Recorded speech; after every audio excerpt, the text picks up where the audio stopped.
Greetings to all the participants, to the esteemed panelists who will be speaking to us today about a very important topic.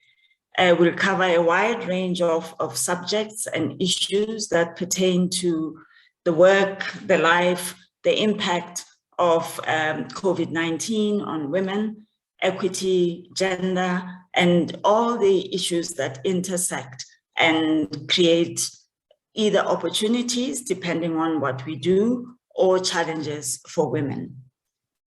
Let me start by welcoming everyone, but also by thanking the organizers of this event, this side event on the sidelines of the UNGA.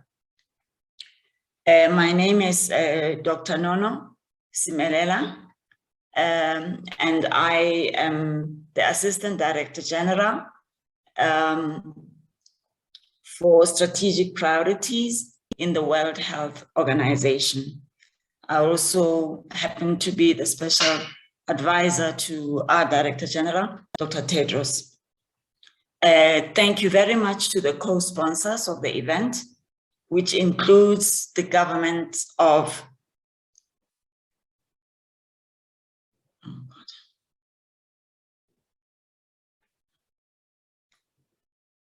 Sorry, I just need to get to my notes properly.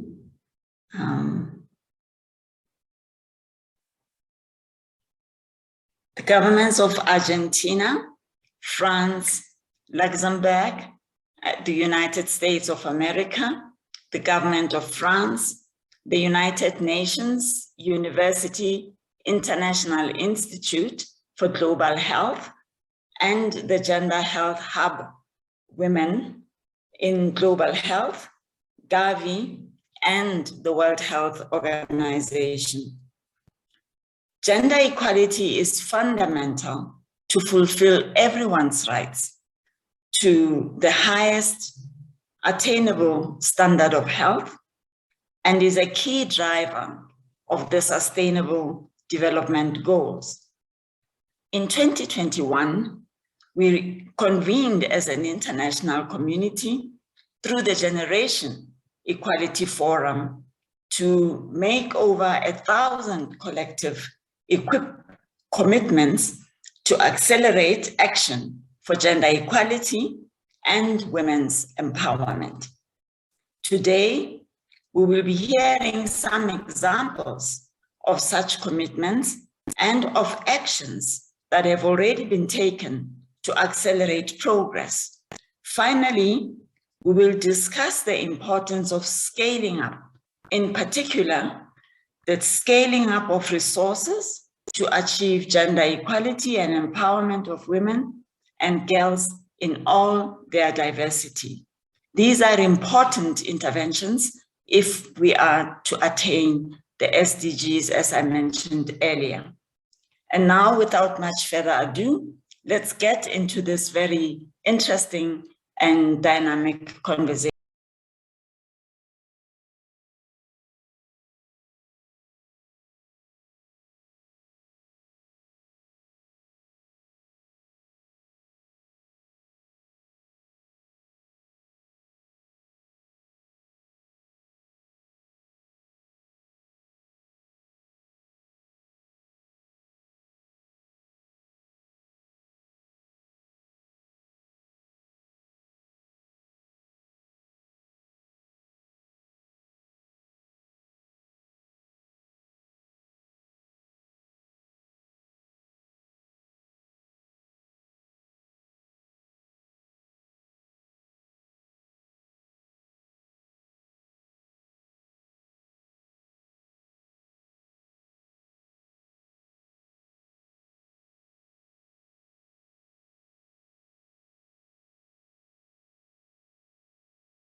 really have the honor of introducing to you Minister Bizotti for an input on issues of women and gender. This is the Minister of Health of Argentina, and we will be using a video that is conveying a message from the minister. Let me ask the conveners to help us with that video. Thank you. Good afternoon. It is a pleasure for Argentina to participate in this relevant side event on women, health and gender equality in the margins of the United Nations General Assembly. Our country has a unique and cutting-edge regulatory framework on the rights of women and LGBTI+ people. For decades, the Argentine state has incorporated the society's claim and fights for equity, non-discrimination and eradication of gender-based violence, taking this social process in line with international regulatory frameworks and enacting national legislation which is groundbreaking in acknowledging the rights of women and LGBTI people. The current government established the Ministry of Women, Gender and Diversity in 2019, prioritizing gender policies and claim of women, feminist and LGBTI+ communities movements in the public agenda and focusing in the cultural and structural dimensions that produce inequities among genders and gender-based violence. The Ministry of Health has also created a Directorate of Gender and Diversity. Argentina ranks first in the ranking made by the United Nations among 195 countries for implementing the greatest amount of measures with gender-based approach in the world in the context of the health, economic and social crisis triggered by the pandemic. Our country has also enacted a national law for comprehensive protection of prevent, sanction and eradicate gender-based violence in their interpersonal environment since 2011. Moreover, for the purpose of highlight the gender agenda in the national level, we have launched the National Plan Against Gender-Based Violence 2020-2022. During the pandemic, we have adopted specific measures to strengthen the healthcare for people in situations of gender-based violence. We call on other countries to also adopt measures to promote the comprehensive protection for women against any kind of violence, be it physical, psychological, sexual, economic, financial, or symbolic. We are convinced that strengthening the federal comprehensive, equitable, and quality health system will lead to accomplish a commitment of an equal and free violence public health, working with a view to eradicating inequalities among genders. Thank you very much. Thank you. Thank you very much, Minister, for your important inputs and for your powerful call on other countries to promote comprehensive measures with a view to eradicating gender inequalities and those based on sexual orientation, gender identity, and understanding of the important role of foreign policy in global health. We are very pleased now to hear from His Excellency, Mr. Franz Fayon, Minister for Development, Cooperation and Humanitarian Affairs of Luxembourg. Over to you, His Excellency. Thank you to WHO, France and the US for organizing this key event today. Director General Dr. Tedros, Excellencies, esteemed colleagues, ladies and gentlemen. As one of the few countries which adopted a feminist foreign policy, Luxembourg continuously supports and advocates for women's rights in diverse multilateral fora and is strongly committed to reducing health inequalities. Gender equality and the fight against all forms of discrimination is also on the top of our agenda for the UN Human Rights Council for the 2022 to 2024 term. In fragile and conflict-prone settings, women and girls suffer every day disproportionately from political, social, economic and climate change-induced exclusion. In order to overcome health inequalities, we need to address the systemic reasons behind the obstacles to quality and affordable health faced by women and girls. In particular, in these challenging times of an unprecedented and multidimensional pandemic, it is crucial that women's rights, including their sexual and reproductive health rights, are protected. SRHR is an integral part of universal health coverage. Ensuring the provision of and access to non-discriminatory UHC is key, particularly for women and girls. Within the Generation Equality Forum, organized by France and Mexico, Luxembourg made concrete commitments in the Action Coalition 6 on bodily autonomy and sexual and reproductive health and rights in order to accelerate progress on gender equality both nationally and internationally. In the sub-Saharan African region, we will continue supporting access to health education and rights and the empowerment of women and girls through our contribution to the Education Plus initiative. The Education Plus initiative's objective is to reduce HIV infection rates among adolescent girls by providing safe learning and empowering environments, thus guaranteeing the completion of their secondary school education. Moreover, we will continue to fight against sexual and gender-based violence and impunity by supporting projects such as the Panzi Hospital of Dr. Mukwege in Congo with a commitment of 5 million euros. Gender inequalities hamper the fight against all diseases and access to immunization, and Luxembourg supports initiatives addressing gender-related barriers, such as the Global Polio Eradication Initiative Gender Equality Strategy. In general, Luxembourg remains committed to a multi-stakeholder partnership approach to develop targeted programs to promote human rights, gender equality, as well as to fight and prevent all forms of sexual and gender-based violence, including female genital mutilation.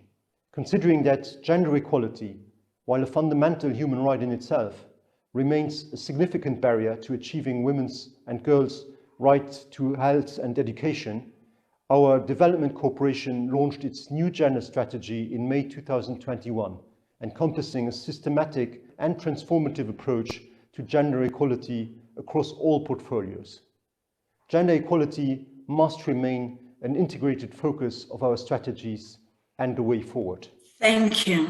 Thank you very much, Excellency, for picking up very critical aspects of gender inequality. I like the focus on education for girls. I like the focus on ensuring that they have equal opportunities.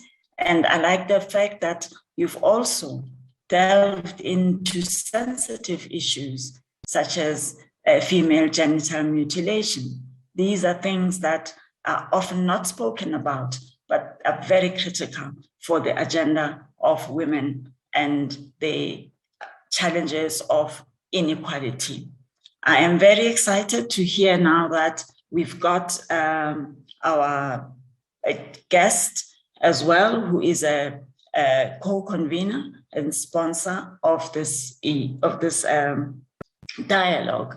And I'd like to wish and welcome the Honorable Deputy Secretary of Health and Human Services from the United States of America, Ms. Andrea Palm.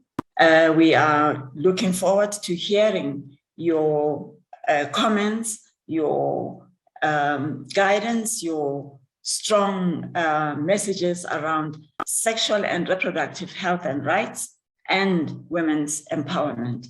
Welcome. Thank you. Good morning. Good morning. Good morning. Apologies for our technology issues here. I'm sorry about that. I want to thank the World Health Organization, the other co-sponsors of this event, and all of you attending today for the important work you're doing.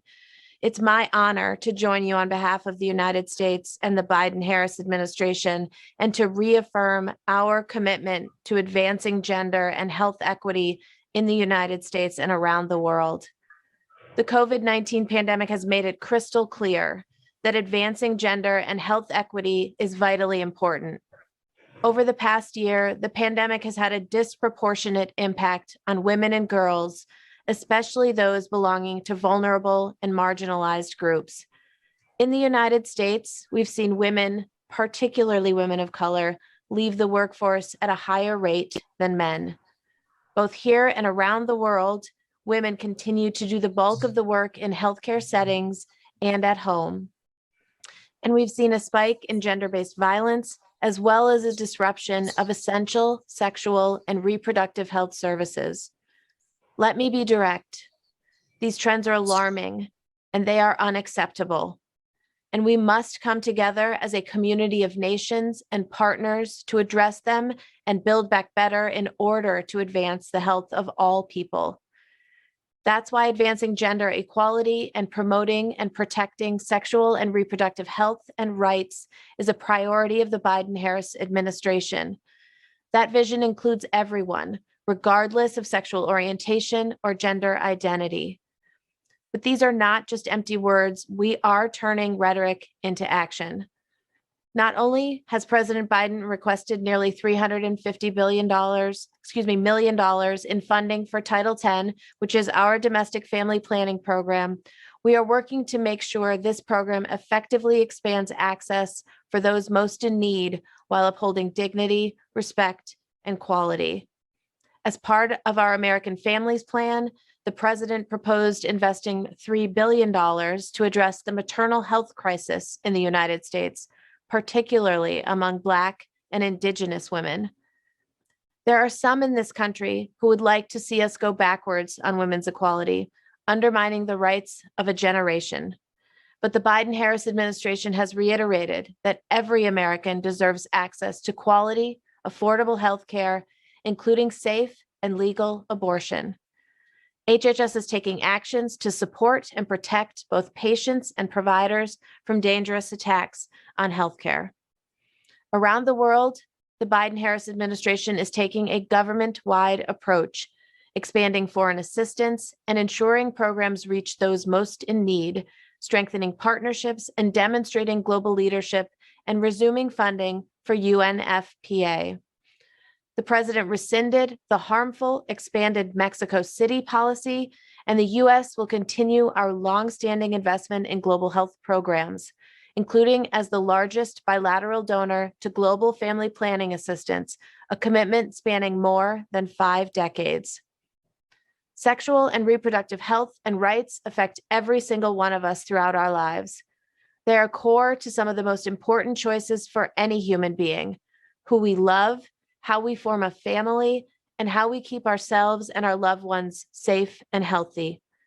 As nations around the world seek to strengthen our economies, let's all remember, protecting and advancing sexual and reproductive health and rights has significant economic benefits for current and future generations, and these investments are essential to empowering half of the world's population to participate in the workforce, helping economies and societies grow and thrive.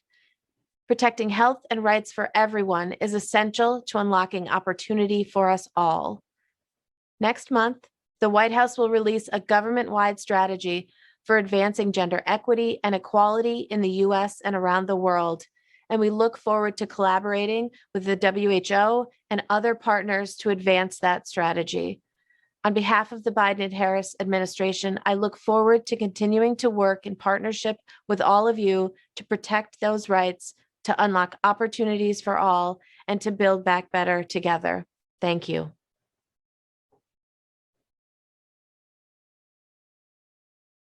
I think the return of the United States to this very exciting and very challenging agenda is most welcome. So without wasting more time, I'd love to get a message from our Director General, Dr. Tedros, who has sent us a message which should be played now.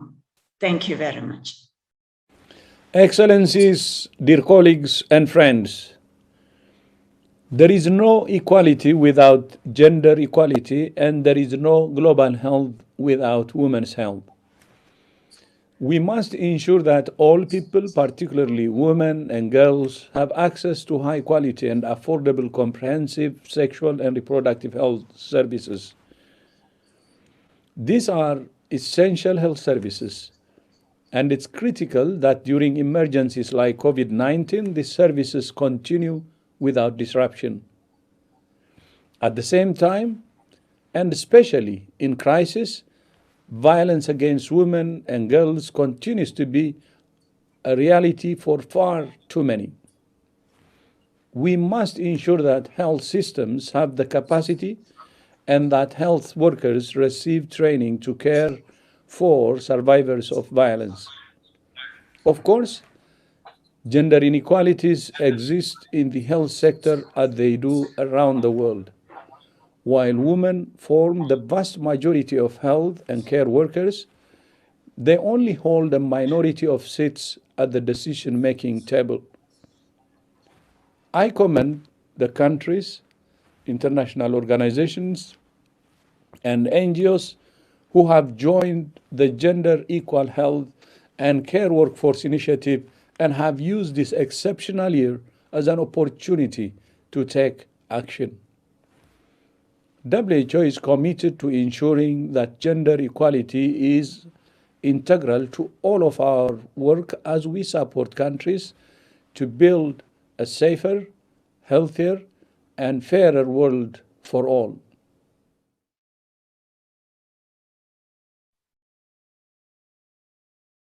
Thank you. Thank you very much, Director General, for that powerful message and for reaffirming the importance of gender equality. It is now my greatest pleasure to welcome Ambassador Sido, who is going to be speaking to us about the work that led up to the Generation Equality Forum, and to also first thank you, Ambassador, for supporting this event and for co-sponsoring it and for holding our hands as we went to the Generation Equality Forum, as well as the road ahead. And we're looking forward to hearing your wise counsel and your ideas about what we can do better. Ambassador Sido is France's ambassador to global health, and has been a strong force on driving gender equality in health systems in particular. Ambassador Sido, can you explain to us what is the Gender Equal Health and Care Workforce Initiative, and why such an initiative is needed during the International Year of Health and the Care Workforce? Over to you, Ambassador.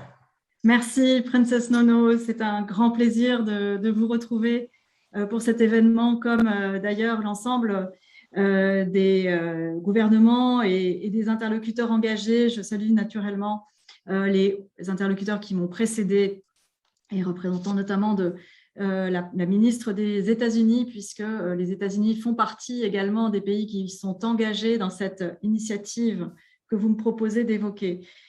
Alors, l'initiative pour la place des femmes dans le secteur de la santé et des soins, qu'est-ce que c'est? Eh bien, c'est une initiative qui se propose de promouvoir l'effet multiplicateur, ou si vous voulez, le triple dividende que l'on obtient en traitant bien les personnels de santé, parmi lesquels figurent 70% de femmes. Triple effet multiplicateur, ou triple dividende, si vous voulez, à la fois en termes de bénéfices pour le système de santé, en termes de bénéfices pour l'égalité entre les femmes et les hommes, et en termes de croissance économique. Ces éléments ont été démontrés par des rapports de l'Organisation internationale du travail, l'OIT, l'Organisation de la coopération et du développement économique et l'OMS. Alors, je tiens à remercier l'ensemble des partenaires qui se sont impliqués dans cette initiative. Elle a été lancée il y a peu de temps, le 25 février dernier, et je dois dire que lorsqu'on regarde le chemin parcouru, on peut être tout à fait fier. je tiens à remercier bien sûr notre partenaire majeur qu'est l'Organisation mondiale de la santé et l'ONG Women in Global Health qui a fait un travail considérable. Je suis ravie de voir la docteure Dat, que je salue, chère Rupa, de vous retrouver à nouveau est un vrai plaisir. Mais au-delà, nous avons eu des engagements d'ores et déjà par un grand nombre de pays, les États-Unis, présents autour de cette table ronde aujourd'hui, le Libéria, la Guinée-Bissau, le Mexique, la République démocratique du Congo, le Costa Rica, le Pakistan, des organisations comme United, le Fonds mondial, Gavi, j'ai cité déjà l'OIT et l'OCDE, et Couverture Santé Universelle 2030, ainsi que des ONG comme AMREF Africa ou le Conseil international des infirmières ou Soltis. Et nous sommes très heureux de voir que d'autres continuent de rejoindre cette initiative. Tout récemment, la fondation WISH, World Innovation Summit for Health, et qui est la première organisation de la région Afrique du Nord, Moyen-Orient à rejoindre l'initiative, et la fondation chilienne Arturo Pérez. Et nous aurons aujourd'hui, et c'est un grand honneur et un grand plaisir, l'occasion d'entendre les ministres des Fiji et de l'Éthiopie qui sont intéressés par l'initiative. Et je note que les présentations extrêmement impressionnantes faites par la ministre de l'Argentine et le ministre du Luxembourg font d'eux, je pense, des candidats naturels pour également se joindre à nous.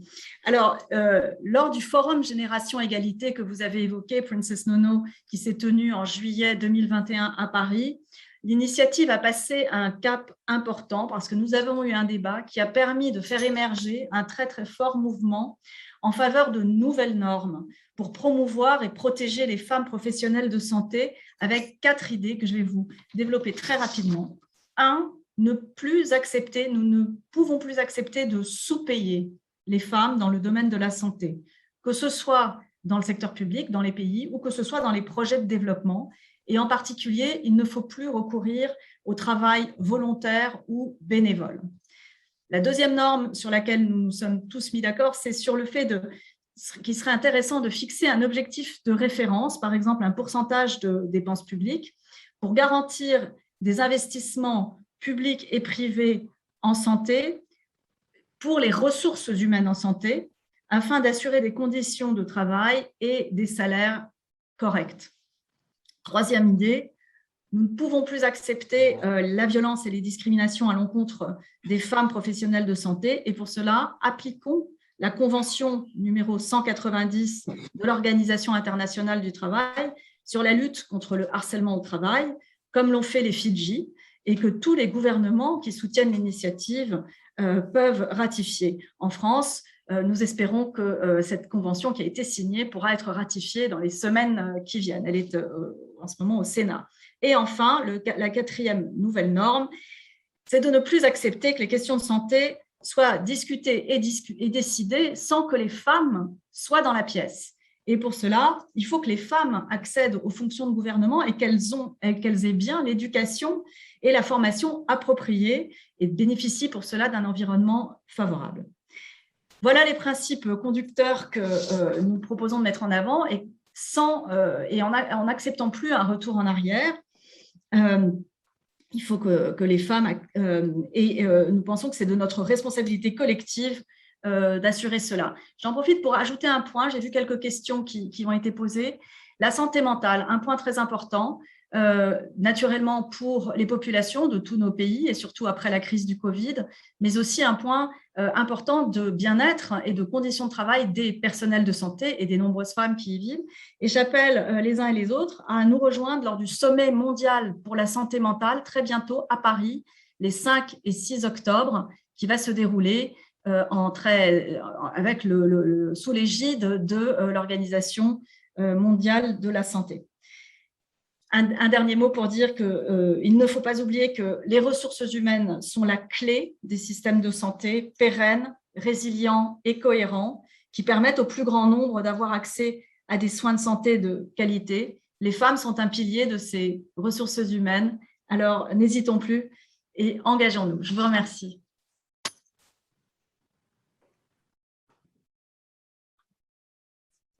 much, Ambassador Sidhu. I think you've outlined the key pillars of this new initiative. I'd like to invite now and to introduce Dr. Rupa Dutt, the Executive Director for Women in Global Health and co-chair of the Global Health Workforce Network's Gender Equity Hub. Dr. Dutt, can you highlight some of the important commitments that were announced through the Gender Equal Health and Care Workforce Initiative so that everybody knows about them as well as is able to participate and contribute to those initiatives? Thank you.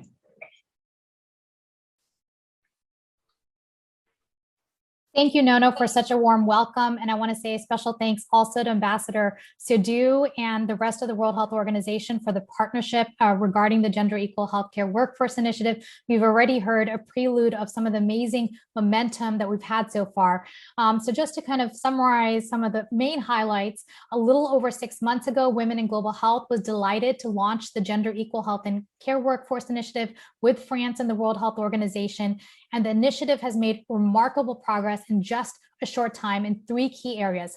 One, we have convened the global health community around the issue of gender equity in the health workforce at our launch event in February and in a dedicated event at the Generation Equality Forum in Paris in July. At the forum, we went beyond the global health audience and reached the gender community, positioning these key issues in economic justice and rights for women. The health and care sector, with 135 million workers, is one of the biggest economic sectors globally and a major economic sector for women's employment.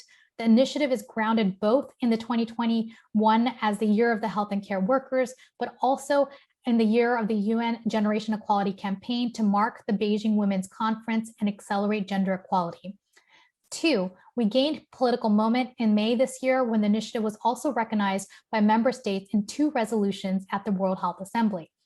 3, by June, we have received around 30 expressions of support and commitments under the initiative from governments, international organizations, and global NGOs. Ambassador Sidhu named some of those commitments. Since June, we have been in discussion with another 30 governments who have shown interest in joining the initiative, in addition to the 8 governments who are already on board.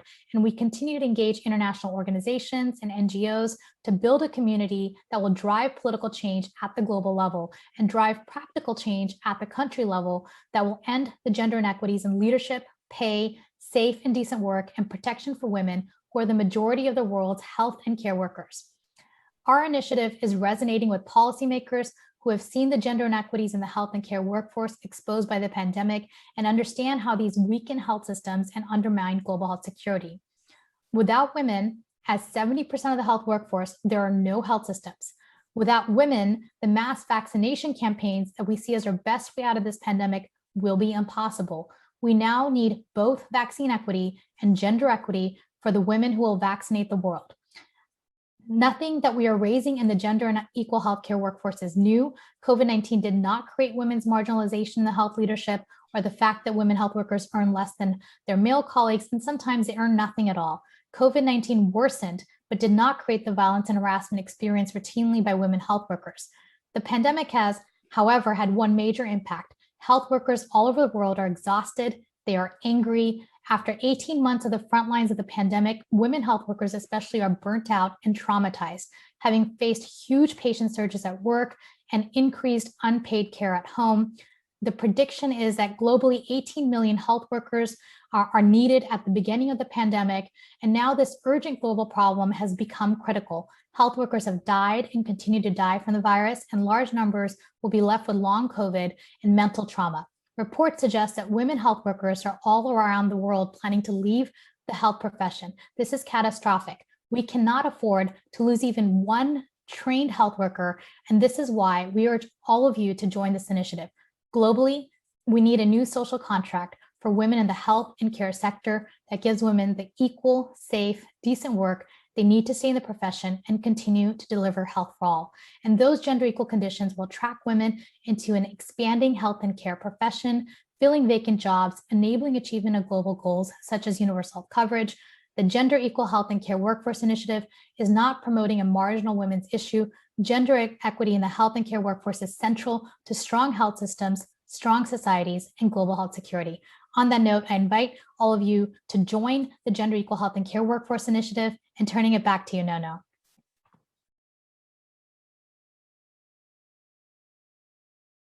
That elaboration of what this initiative is about. And I think it's very important for all of us to be advocates of this initiative. Now, it's going to be very exciting for us to listen to women who are at the forefront of the work that we are talking about, who are going to share their experiences from different perspectives, and who really make a strong case for why each and every one of us must be part of this initiative. To begin our panel presentation, I'd like to start with welcoming Dr. Daraya Asimbilaya Idris, who is a health worker from Chad. Dr. Idris is not only the chief of the OBGYN unit in Jamela, but she is also a health worker in her community by mobilizing women and making sure that they have the right information. She provides advice on health and menstrual hygiene, which is very important to young girls on various platforms. In short, she is the change we need to see. Over to you, Dr. Idris, and welcome. Merci beaucoup, merci vraiment. Bonjour à toutes et à tous. Je vous remercie encore de m'avoir invité et je suis vraiment ravie d'être à ce panel et de pouvoir partager avec vous mon expérience au quotidien. Cette initiative tombe vraiment à point nommé. Au Tchad, par exemple, 75 à 82% de personnel hospitalier sont des femmes, mais jamais en 61 ans d'indépendance, une femme n'a été directrice d'un hôpital public, malgré un décret présidentiel d'il y a quelques années, disant que 30% des postes doivent être occupés par des femmes. Nous avons certes des femmes à la tête de certains ministères, tels que le ministère de la Femme et de la Petite Enfance, ou alors le ministère de l'Éducation, mais jamais au ministère de la Santé publique ou des Finances, par exemple. C'est pareil pour l'ordre des médecins, un seul poste pour les femmes, celui de trésorière. Jamais présidente ou secrétaire générale. Est-ce que c'est parce qu'il n'y a pas de compétences chez les femmes? Non. C'est plutôt parce que dans une société où le patriarcat est profondément ancré, la femme aura toujours du mal à avancer. Vous savez, j'assure souvent la fonction de chef de département clinique et une fois au cours d'une de mes réunions, on m'a dit « Je n'ai pas à t'écouter, tu n'es qu'une simple femme ». Et cela a été cautionné par la hiérarchie. Honnêtement, ça a fait mal, mais je me suis dit, OK, prends sur toi et rends-leur la monnaie de leur pièce. Qu'est-ce que j'ai fait? La prochaine fois, je suis venue avec une collègue et mon assistante. Donc, c'était 3 femmes et pas une. Voilà. Et par la suite, ils m'ont dit, bravo, docteur, tu travailles comme un homme. Honnêtement, jusqu'à ce jour, je me demande si c'était un compliment ou autre chose. Le fait d'avoir plus de femmes à des postes de responsabilité, notamment dans le domaine de la santé, aura un impact considérable et conduira vraiment à un changement des normes sociales. In fine, ça boostera les efforts de scolarisation de la fille et ça contribuera au développement du pays. Ça diminuera le taux de viol, de harcèlement physique et psychologique. Car parlons-en du harcèlement au travail. Beaucoup de femmes abandonnent leur travail dans le secteur de la santé car découragées par des remarques du genre « tu peux pas, laisse tomber, tu n'es qu'une femme »,« non, ne réponds pas à cette question, tais-toi, tu n'es qu'une femme ». Et honnêtement, c'est présent, c'est continuel. Je ne parle même pas du harcèlement sexuel par la hiérarchie. Ces femmes-là n'en parlent pas car la société ne veut pas les entendre. Elles ne portent pas plainte car c'est tabou. Et celles qui portent plainte, aucune sanction contre les bourreaux.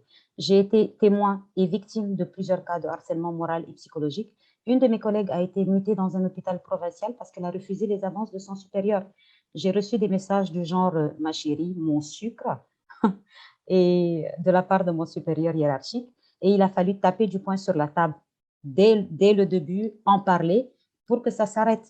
avec plus de femmes à des postes de responsabilité et un cadre de travail décent, cela n'arrivera plus, cela ne sera tout simplement pas cautionné ni toléré. En parlant de cadre décent, savez-vous qu'en Afrique en général et au Tchad en particulier, les règles sont encore considérées comme sales par le personnel de santé masculin. Un effort de sensibilisation commençant dans les structures sanitaires et ne s'arrêtant pas là doit être fait afin de garantir vraiment une continuité de travail et la tranquillité d'esprit du personnel soignant féminin. Si je ne me suis pas attardée sur les axes de la mise en place de cette initiative dans le secteur de la santé, c'est parce que selon ma petite expérience, que ce soit au Bénin ou bien au Tchad, les femmes et les hommes ont le même indice salarial. Malheureusement, il y a toujours cette histoire de bénévolat dans nos pays, c'est-à-dire la femme, par manque d'emploi ou bien pour subvenir à ses besoins, fera un travail qui ne sera pas rémunéré, juste dans l'espoir d'avoir des primes qui sont souvent désuètes. Et l'inverse n'est pas visible, je veux dire, de l'autre côté, ça ne se voit pas. En fait, bien que plusieurs actions ont été menées pour améliorer le statut des femmes dans le secteur de la santé, beaucoup d'efforts restent encore à fournir afin de garantir l'équité du personnel de santé. Et cela devrait passer par un investissement dans le domaine de la scolarisation des filles, par la promotion de la femme et l'exercice de la fonction dans le secteur de la santé avec épanouissement professionnel. C'est important de ces femmes-là dans un cadre équitable. Merci beaucoup. Merci vraiment. Thank you very, very much for sharing your experiences and for just highlighting some of the issues that have faced women in your country, as well as the initiatives that are being taken on to make sure that these challenges are addressed. I'd like to now invite the Honorable Dr. Remy, Minister of Health and Medical Services in Fiji, to join this discussion. First, let me congratulate your country for being the second to ratify ILO Convention 190. Congratulations on this. It must mean a lot to workers, and particularly health workers who face high levels of violence as well as harassment in the workplace. Can you walk us through the paths that you took to reach this very important milestone, and how you think you can use this to now improve the working conditions of health providers, especially women? Thank you. Thank you, Madam, and I thank also the co-sponsors, France and also the United States, for this very important discussion that we're having today. The Ministry of Health and Medical Services of Fiji comprises about 67% of its working staff as women. Therefore, it's important that we protect our women, not only those that seek help in our facilities, but also more importantly, our staff that are predominantly women. The ratification of the Treaty of Convention 190 certainly had its process challenges, but I would like to share with you three important things that was made this possible. The three key elements are: number one, the political will, and the Honorable Prime Minister, Honorable Remy Bainimarama, is a champion of women and gender equality, and he has made it very clear that this is a government priority, and we must spare no effort in the elimination of violence and harassment against women. Number two is the Fiji's constitutional and legislative framework, which I'll talk a little bit later. And number three, which is also important, is the tripartite constituents of the ratification of the convention, which are the employers, the workers, and the government. The legal frameworks begin with the Constitution. The Constitution has made it very clear that every person has a right to security of the person, which includes the right to be free from any form of violence from any source at home, school, work, or in other workplace. Since 2007, we've had the Employment Relations Act and the National Policy on Sexual Harassment at the Workplace. In that, it provides that an employer is liable with a worker who sexually harasses another worker and if they fail to take the reasonable steps to prevent sexual harassment. We've also had the national policy of again reviewed in 2008, and in 1996 we've had the Health and Safety at Work Act, which also safeguards workers from being discriminated, including remedies for workers when they face any form of discrimination. The challenges to the ratification of the convention was certainly the consultations and the logistics and the flight restrictions posed by the COVID-19 pandemic. And it took almost a month for the ratification instrument to arrive in Geneva, or else we would have been probably the first country to ratify the treaty. The convention will certainly has and will continue to make a huge difference in ensuring that work in the health environment at all times is free from violence and harassment, guarantees confidence to all workers, including health workers, especially during the pandemic situation and beyond, strengthens the team bonding, unity, the ethics, the work culture, and ensures productivity in the workplace. The new global standard will promote the position of workers, especially women, as they often have to deal with various forms of violence. The convention is essential also to end gender-based violence in the world of work, one of the most effective tools of oppression, preventing gender equality. Besides the human suffering it causes and its impact on health, violence and harassment imposes a significant economic burden on society as a whole in the form of healthcare costs, policing and legal costs, to name a few. By ratifying this convention, Fiji has once again displayed its commitment to the international community the need to eliminate violence and harassment in the world of work. The violence against women and girls in Fiji is high. And up until the ratification of the treaty, we know that about 50% of our women have been subjected to some form of violence, including sexual violence, during their lifetime. Once we have become the second country in the world to ratify ILO Convention 190, which was unanimously approved by the Fijian Parliament in May 2020, this is a pivotal step in creating a world work free from gender-based violence and harassment in Fiji. And also, it testifies to the government of Fiji's commitment to gender equality and empowerment of all women and girls as enshrined in the Constitution. On that note, I'm also pleased to share that in line with the commitment to the 2030 agenda on 190, the government of Fiji in 2020 initiated the development, adoption, and implementation of the Fiji National Action Plan to prevent violence against all women and girls for 2032 to 2037. We intend to stop violence before it even starts, making it the first Pacific country and also one of the only two countries globally to have a whole of government, inclusive, evidence-based, and transformative approach to prevent violence against all women and girls. We acknowledge that addressing a complex social problem on the scale of violence against women and girls requires a large-scale effort, includes everybody, not only the working community, but also the faith-based communities and also the men, and we need to work on the men's spaces. The Fiji National Action Plan requires all working together across all settings, be it the hospitals, sporting clubs, schools, and workplaces, because the best way to protect our women in health is to protect all women in the community.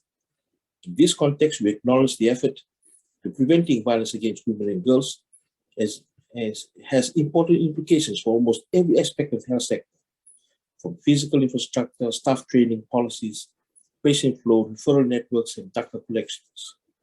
Hospitals and clinics are uniquely placed to address this issue, not only as a service delivery, but at a personal, professional, and organizational one, preventing an opportunity to be able to identify, improve responses, institute harassment policies, awareness training, protection, and referral of survivors of gender-based violence.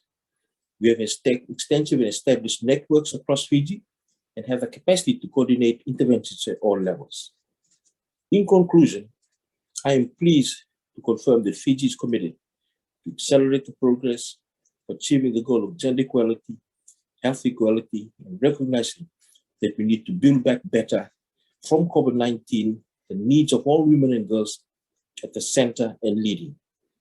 In addition, the ILO Convention 190 is in conformity with Fiji's vision and policies on gender equality and decent work around protecting all persons from all forms of discrimination in the workplace, which argues well with the principles of work and place behavior that all countries must uphold. And I urge all countries, therefore, who have yet to take appropriate steps to recognize the convention, including further steps towards the adoption and implementation at national level. Thank you.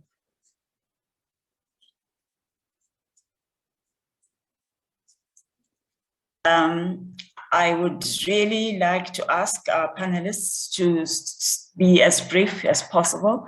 We would also like to give the people participating, our guests and others who are listening to this important conversation to have an opportunity to ask questions and to engage with the panelists. So please be short and to the point so that we can take the most important lessons from your intervention. I'd like now to invite the Minister of Health of Ethiopia to be able to share some of the experiences of that country, how Ethiopia has been moving the agenda of health as well as gender equality forward. Over to you, Minister, and welcome. Thank you very much, Excellencies and delegates. Thank you first for all involved for convening us on this very important agenda. Ethiopia has ratified most of the international conventions like CEDAW and others, including the Beijing Declaration Platform for Action, and has shown progress in its implementation. But referring to the 2018 UNDP Post Global Gender Inequality Index and Human Development Index, the scoring for Ethiopia falls among the lowest countries, reflecting that much remains to be addressed critically and in haste. In the last 5 years, the country is trying to accelerate the translation of these conventions to hands-on actions. As a health sector, we have produced guidelines that empower the health workforce, which includes a health response to gender-based violence, and produced our first guideline for prevention and protection of workplace harassment. Ethiopia has banned the medicalization of female genital cutting and mutilations with the principle of do no harm, and we adopted and contextualized the WHO gender mainstreaming to country perspective to produce the revised National Health Sector Gender Mainstreaming Manual recently in March 2021. And in line to this, we have conducted the first National Health Sector Gender Audit, inclusive of gender-based violence in the health sector, particularly in the health workforce, of which staff perception survey was completed, but qualitative analysis, the complete report with the strategic recommendations are in progress.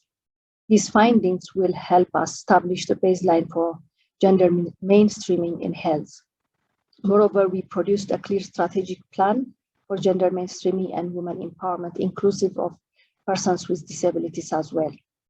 And as you know, in the health sector, we have many gender-specific programs like the reproductive and maternal and child health that is geared towards making the sector gender responsive.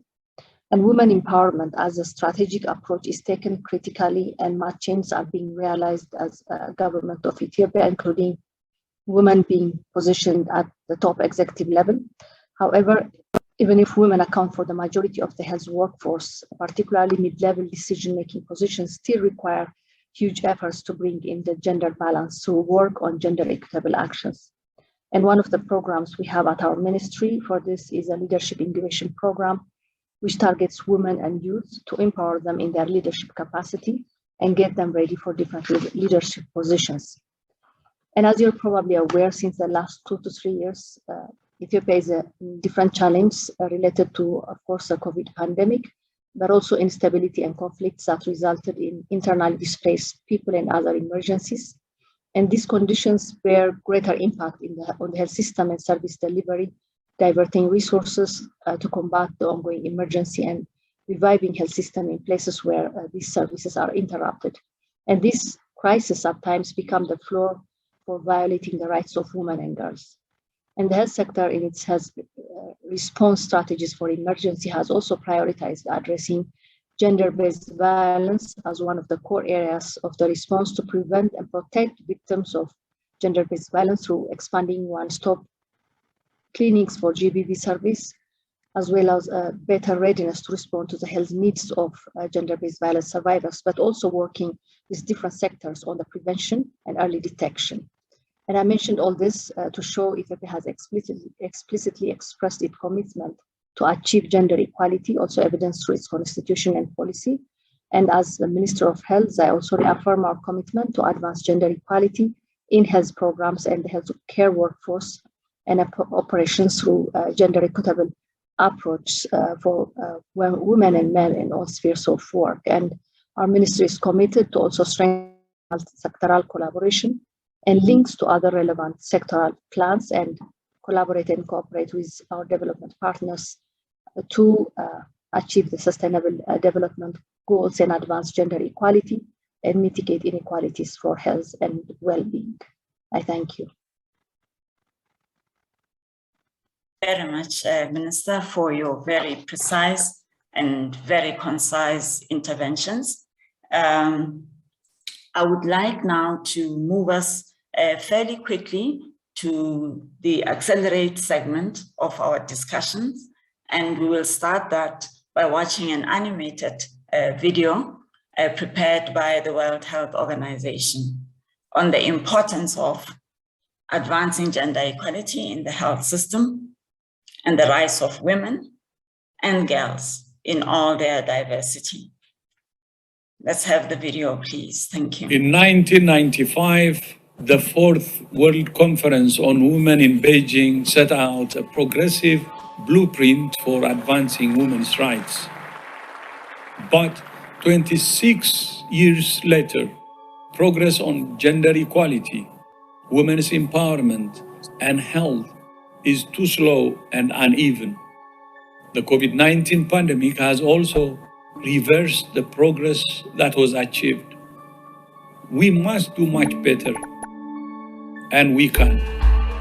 We must work together to promote and respect the rights of women and girls in all their diversity by ensuring they have access to quality, rights-based and affordable comprehensive sexual and reproductive health services. We must prevent violence against women and children and ensure health systems can better support and care for survivors of violence. We must promote women's leadership in the health and care workforce, including by ensuring decent working conditions. We must stop non-curable diseases, including by ensuring that women and girls have the time, opportunities, and resources to access nutritious diets and to engage in activities that promote their health. And we must take down the bias to women's participation in leadership, in science, and invest in research that prioritizes the health and well-being of all women everywhere. We must put our heads and hearts together and work harder and faster to make women's health and gender equality a reality for all. We must do much better, and we can.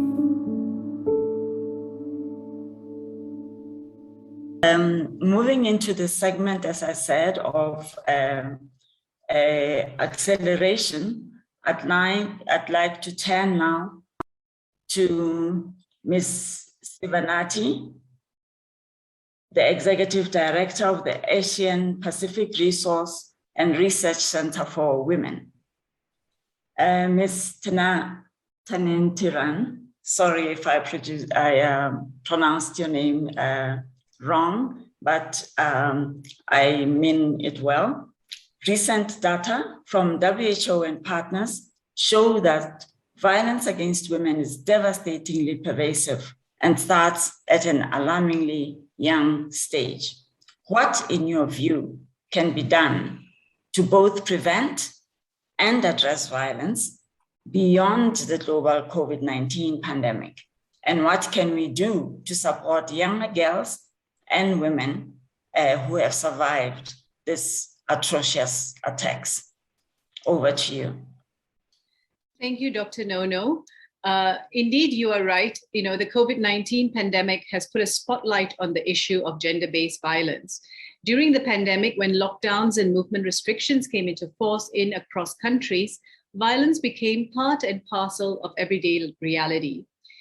We all as activists witnessed spikes in calls to violence hotlines, rise in numbers of women seeking shelter from violence were noted in every single country in the world, in the developed world as well as the developing world. While little addressed and talked about, violence looms large in the lives of adolescents, especially girls. The evidence from the ground during this pandemic season actually suggests that there have been changes in patterns of sexual offenses against children, which coincide with lockdowns and curfews and school closures. In particular, evidence suggests that child survivors are younger, more likely to be victimized by a neighbor in a private residence and in the daytime compared to pre-pandemic. We can also anticipate that as a result of the economic fallout due to COVID, this threat of violence will persist as girls and boys drop out of school and turn to work to support their families and are married off at younger ages. Gender-based violence is intimately intertwined with sexual and reproductive health and rights. These girls who are married off young face higher risk of violence within the marriage, higher vulnerabilities to contracting STIs, including HIV, early pregnancies, repeat pregnancies, increasing the risk of mortality and morbidity. So just a few months back, the governments of France and Mexico hosted the Generation Equality Forum. And the Generation Equality Forum provides a platform to pivot government and other stakeholders like us NGOs, as well as intergovernmental organizations like the WHO, UNFPA, UNICEF, to action on the issues of gender-based violence and sexual and reproductive health and rights. If you haven't made a commitment, now is the time. We have to envision and create a world where every young person is able to live a life free of violence and coercion and is able to have autonomy and agency over our bodies. Thank you very, very much for that very short and precise intervention. I think the messages that you brought through are very practical, and these are things that we must commit to do. Now we want to move further on in this conversation, which really is now more about action rather than talking about what needs to be done. And I present to you one of the very dynamic, very strong lady from Zambia, Ms. Karen Nakawala. She's a survivor of cervical cancer, and she is leading a big group of cervical cancer survivors. I'd like to give her the opportunity to speak about what it is like to face such challenges and why it's important for issues of gender equality to be intertwined and interlinked with things like or diseases such as cervical cancer. Over to you and welcome, Karen. It's a pleasure to see you today. Thank you so much, Nono. It's always a pleasure. Now, like you say, I survived because of systems that the Zambian government has put in place, from prevention to treatment of cervical cancer. We, however, have lost and will continue to lose more women to a cancer that is preventable and can be cured if we don't scale up and accelerate our efforts to eliminate it. We need to strengthen the WHO's 90-70-90 targets to eliminate cervical cancer. How do we do that? The first 90, HPV vaccination. We need strengthened adolescent health programs by integrating HPV vaccination into health education in the school curriculum to educate both boys and girls from a very early age. This will help us dispel the many myths about the vaccine. For this, we'll require more coordination, equitable distribution of vaccines, and improved health delivery systems for HPV vaccines, which should be accessed throughout the year by the target audience. Now, how is it that the top 20 countries with the highest burden have the least vaccine supplies compared to countries with the least burden? There is everything wrong with this picture, if you ask me. Low and middle income countries need to be supported to implement the HPV programs because the future of our girls need to be saved, and investment starts now, not tomorrow. The 70, which is cervical cancer screening. Women living with HIV are about 6 times more likely to develop cervical cancer compared to those without the HIV. And the prevalence in sub-Saharan Africa is so high, hence more women are at risk of developing cervical cancer. We therefore need to create more population-based programs that will ensure that every woman living with HIV is screened. There is need for highly efficacious tests, such as HPV molecular testing. However, the cost of these tests remain one of the major barriers. We will have more women testing for HPV if we encourage self-sampling, because they will do so in the comfort and privacy of their homes, to stay away from the stigma. The second 90 is treatment. A number of barriers to treatment will need to be addressed, which include inadequate equipment coupled with inconsistent maintenance, poor data collection and management, inadequate availability of medical supplies. And to top this up, some women shun treatment due to financial challenges because most women in rural setups live under $1 a day, most families rather. There's lack of access to information on cervical cancer, especially in the rural areas, because electronic and print media is limited. Distance to treatment facilities. Like I said, in Zambia, we have only one treatment center, and then there's stigma associated with the treatment. Some women are afraid of losing their jobs and marriages. Now, Zambia only has the one treatment center, which has its own challenges with diagnosis, treatment, and human resource. And it is also shared with regional countries, so we need more treatment centers. Women are the cornerstone of every society, custodians of our social cultural aspects of life. They contribute to the food security in our setting. So the loss of one woman isn't only to our immediate family, but to society as a whole. We have ambitious targets. Can they be reached? Yes, they can, but only if we put systems in place that will benefit each and every woman in the fight against cervical cancer. Because a life free from cervical cancer, I believe, is a right for every woman. Thank you. Just sharing your experiences and also pointing the way for how countries can really embrace this challenge and move forward with implementing interventions to eliminate cervical cancer. We now move into the scaling up segment of our conversation today, and we want to focus specifically on institutions that provide services that focus on reaching the vulnerable and that are examples of what can be done. So in this regard, I'd like to welcome the Deputy CEO of Gavi, Dr. Anuradha Gupta, who's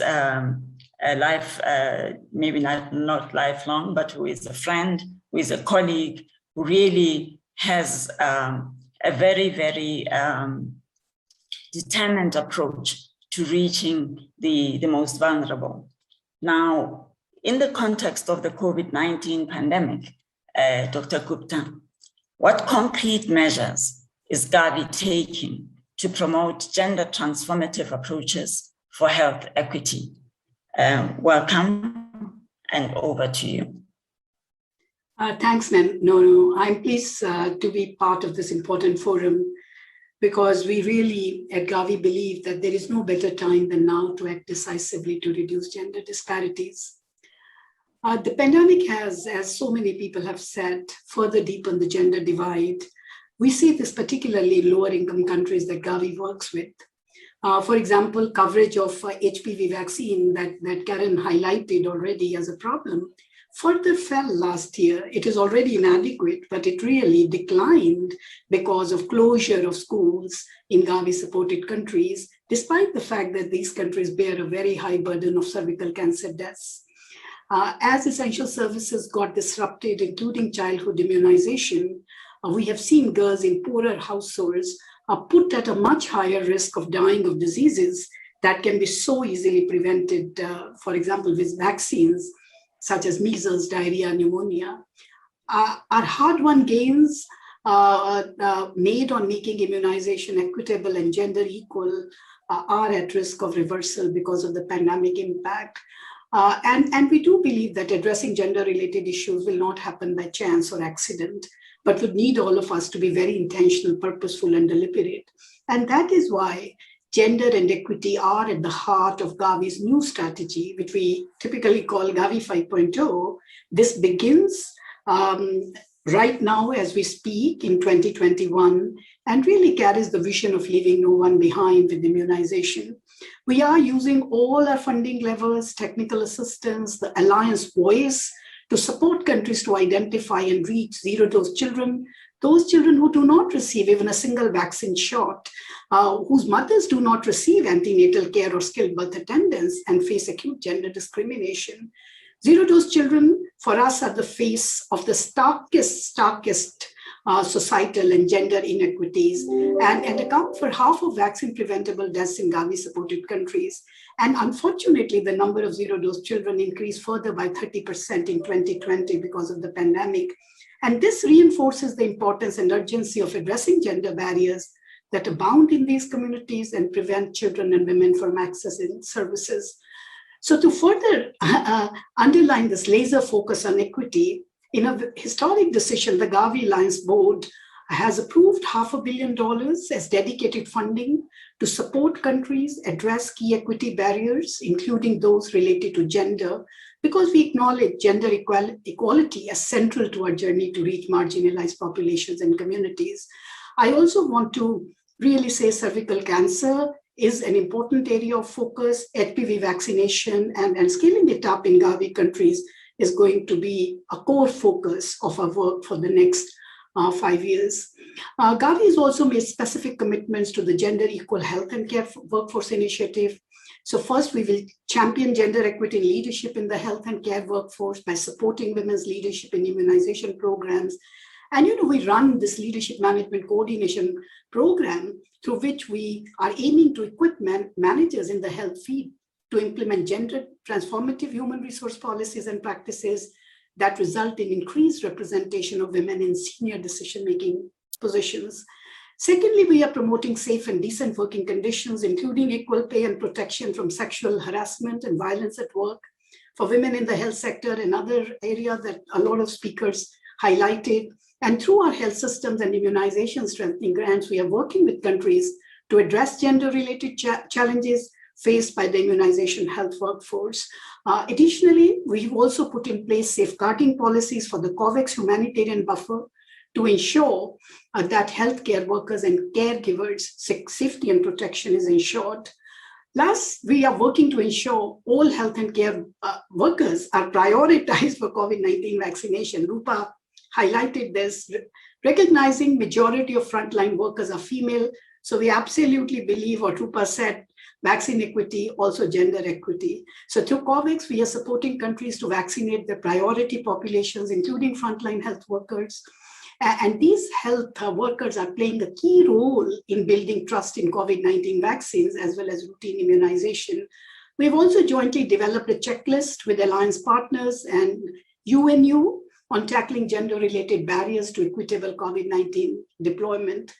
I just want to conclude by saying, that policymakers and global health actors need to think big about changes that help permanently level the playing field for women, because gender inequality won't disappear even when the pandemic does. Thank you.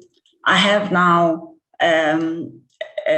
one of our panelists who's also going to make a very pertinent points. And I say this because Miss Jennifer Jones is the president-elect from 2022 to 2023 for Rotary International.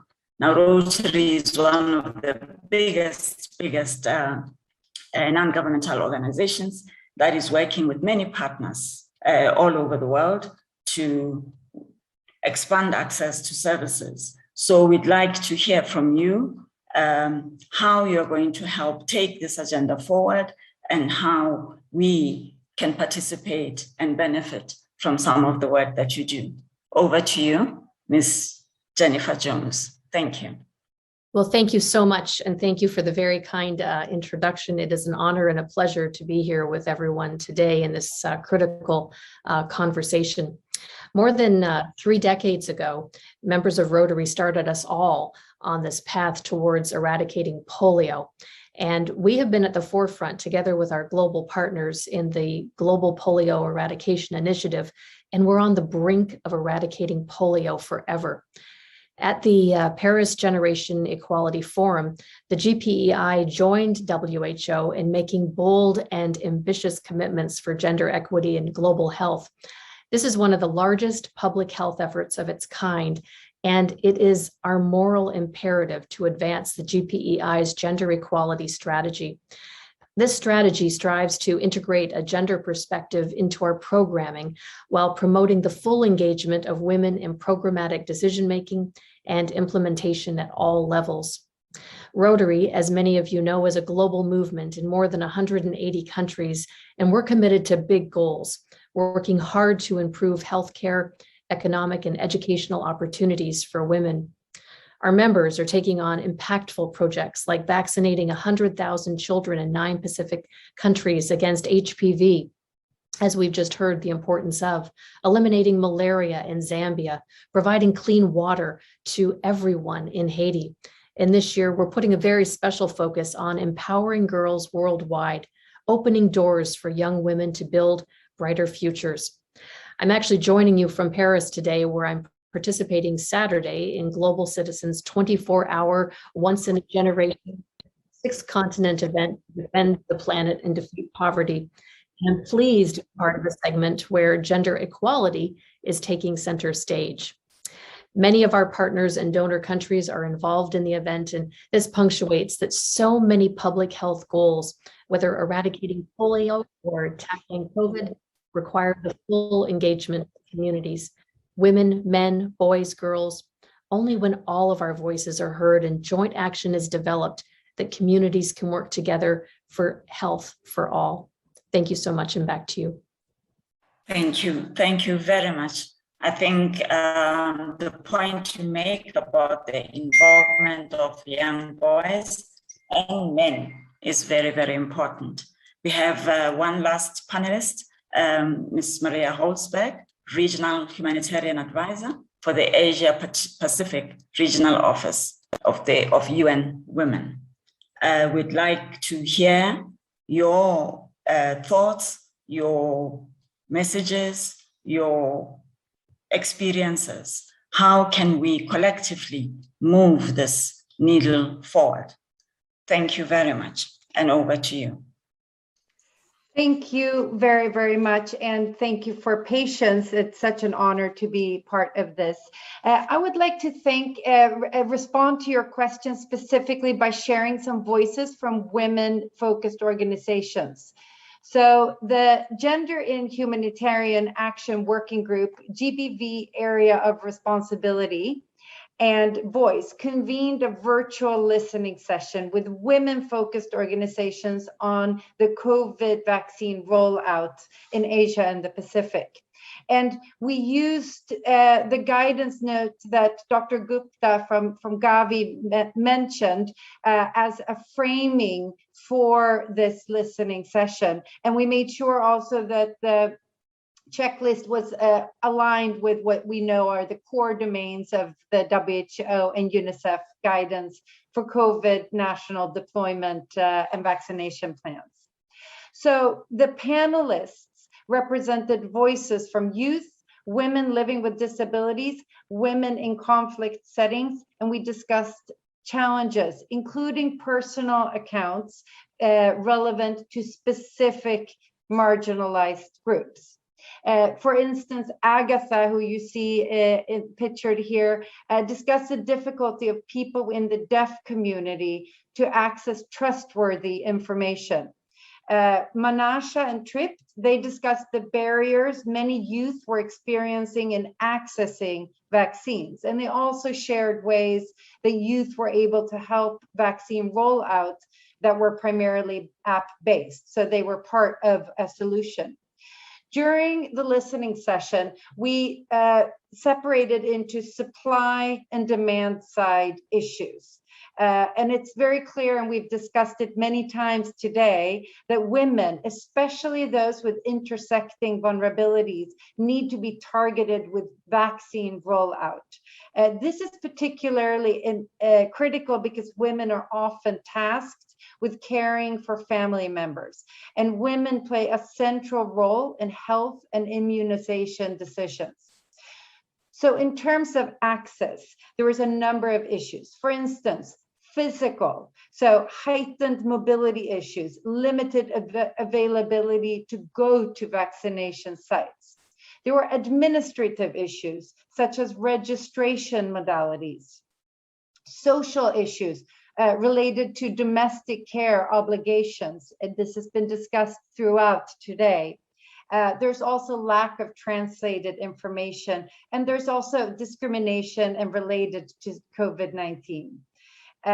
In terms of the supply side, it was highlighted that these women-focused organizations felt there was poor management of the vaccine supply chain, and it seemed in context that there was an inequitable distribution of vaccine occurring through different demographic groups, and this would include gender, class, caste, rural and urban divide.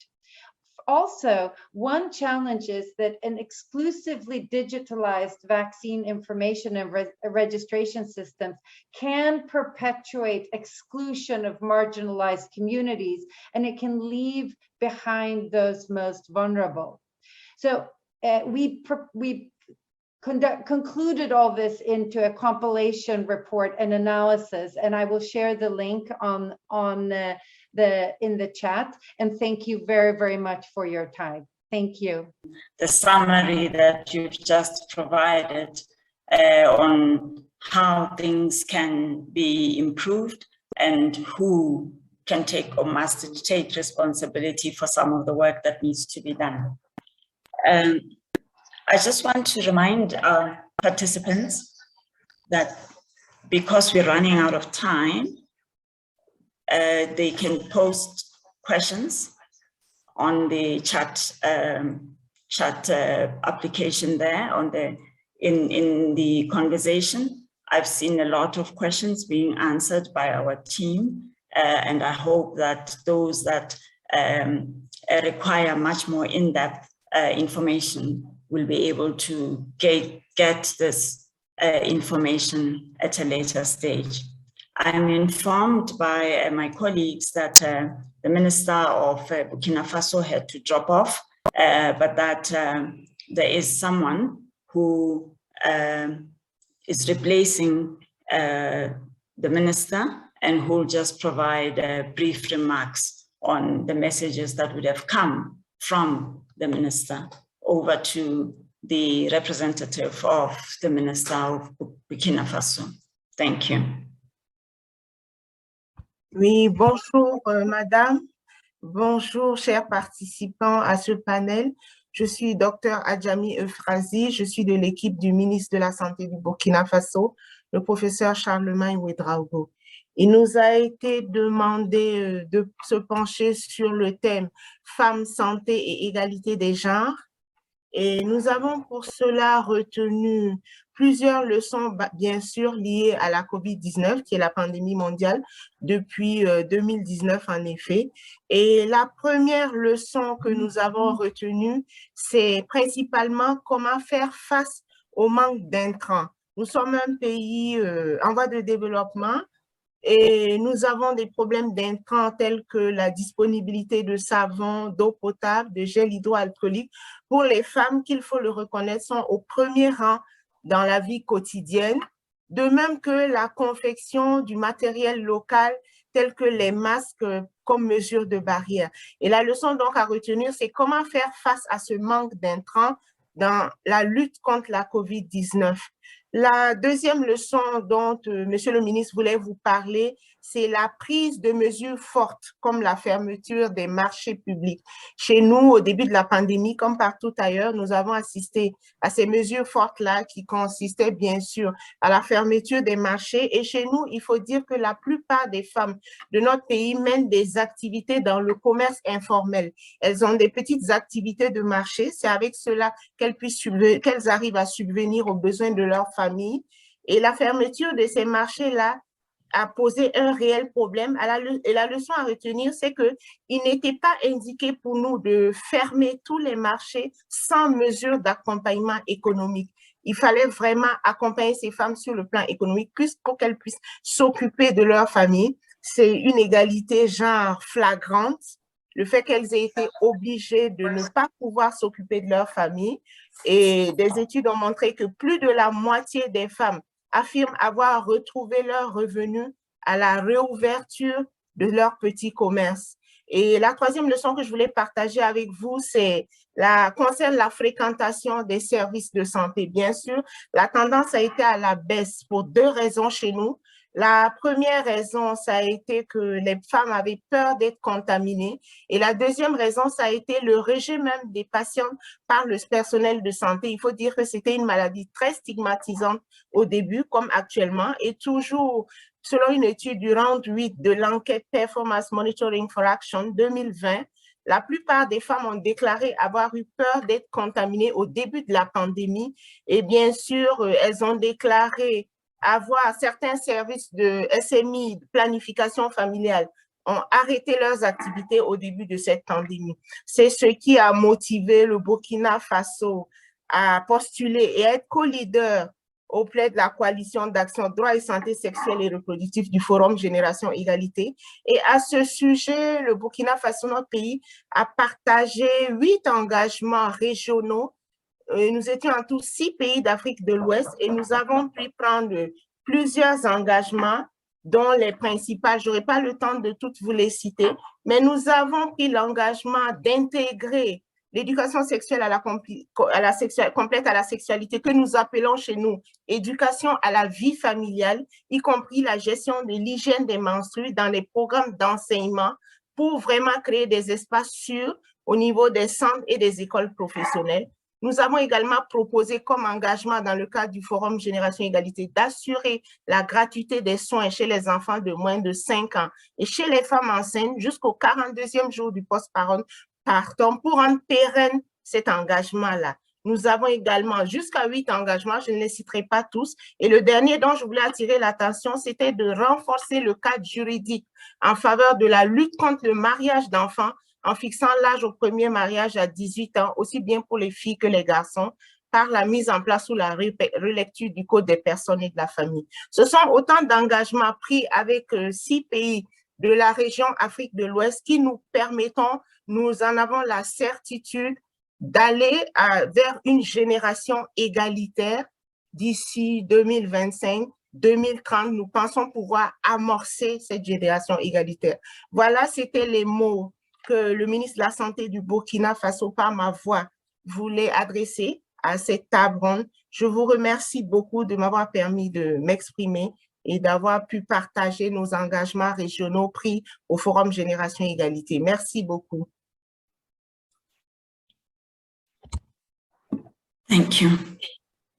Thank you very much. I think those were very important lessons that you have shared, and I'm sure many other countries will look to see how they can adapt them. I know we have run out of time, but there is a particular question that I'd love to ask the moderators and the organizers to allow me to speak to. There is an issue of concern about the relatively small numbers of countries that have reported on the number of healthcare workers that have become infected with COVID-19 since the start of the pandemic and those that have succumbed. I must say that as WHO, from the outset, we have pushed for data disaggregation, and all the important components of data that will help us understand what is going on in countries. I think it would be a very sad indictment if countries don't do this, because how do you plan for the future?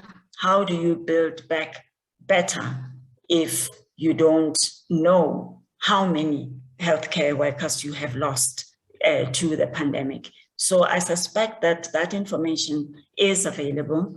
If not, we will take it on as WHO to encourage countries to really take stock of this, to be able to plan much better for the future in terms of their own healthcare services, because you need healthcare workers to be there to make sure that such a pandemic does not repeat itself.